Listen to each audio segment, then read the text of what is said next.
Alright, Xfinity at Kern.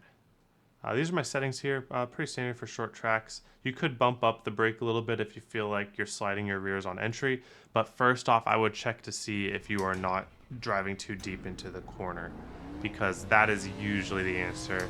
If you're sliding your rears with any brake bias, that's like above 60. Some people will run like under 60 brake bias here, and some will run like 70. It just requires different driving styles, basically how deep you can enter the corner. Usually the low brake bias is optimal. I brake early here. Get the car rotating and then not go full throttle until my wheel is pretty straight. Brake earlier than you think. We really want this car to settle into the corner like that. Get the car to rotate and then full throttle as we get off the corner. Pretty good for a first lap there. So brake early. See how I'm sliding? See how that slid my rears there?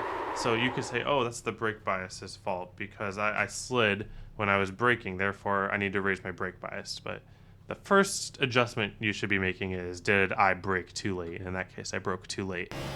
So it's not always the car's fault. That's a very important thing to remember. Now let's go back, because that was a good lap there. So going to the corner here, you see it's super early. I mean, I'm chipping out, yes, but like at a short track, you would think that the braking starts a lot later.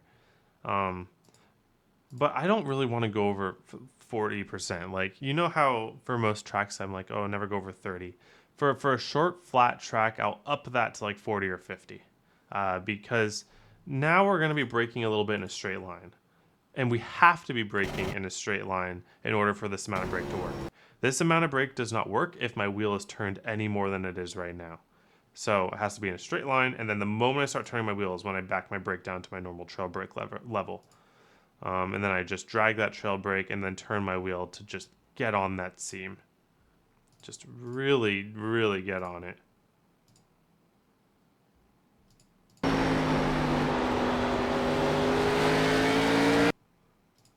So you really want to be right on it.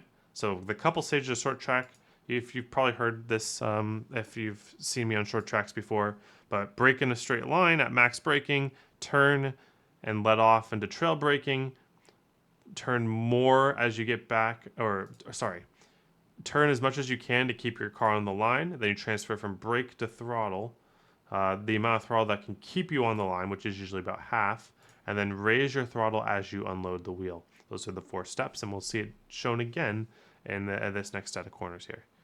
So, brake in a straight line, off the brake as we turn into a trail, transfer that trail into half throttle, and then go full throttle as we're able to unload the wheel. You can see how all of those happen in harmony. It's a choreography, it's a dance, and that's how you drive short tracks, every single one of them.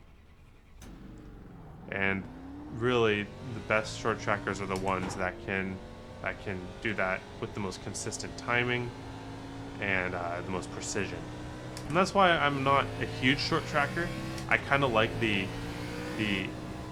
for lack of a better term, like the artistry of the larger ovals, where you can enter a corner in a lot more different ways. Like at each corner, it seems like goes a little bit differently.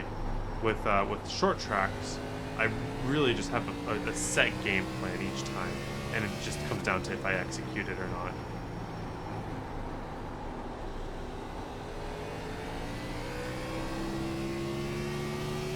Those short track guys are gonna just be the best in the service of execution.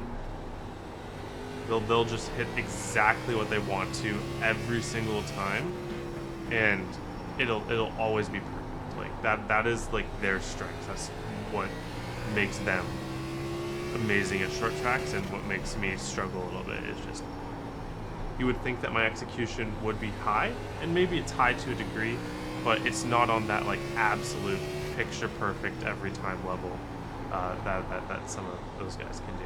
And it's very, very impressive.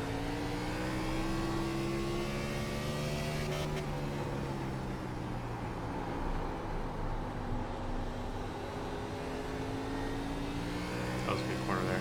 But you can just see, like, there's no long run line, there's no way to save tires besides just not driving stupid.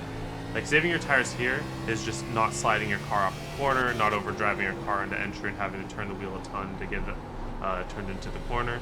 But even then, on short tracks, if you're doing a ton of wheel turn at your slowest point in the corner, it's fine. We're going like set 80 miles an hour. You can turn the wheel a lot, and that's what right there. I wanted to slide that out a little more than I would try to usually, because that's what hurts the tires. That's the rear tire. Watch this. Like, there's just no grip in that anymore. Once you heat the tire up, then it's heated up for the rest of the race. Not the rest of the race, but like, it takes a lot to cool a hot tire down, and then that just makes all of everything slower and harder. I mean, so yeah, just keep the car going. Trying to keep it straight as possible, no sliding, try to keep it on the line. Braking too late is going to be extremely easy in this combo. Be very disciplined on when you brake. Very easier said than done when you have a bunch of cars around you. So at the very least, just keep in mind the harder you brake, the straighter your wheel has to be. And that'll keep you from making any really bad mistakes in the race. But other than that, thank you all for watching. Hope you have a wonderful day. Hope to see you all on the track.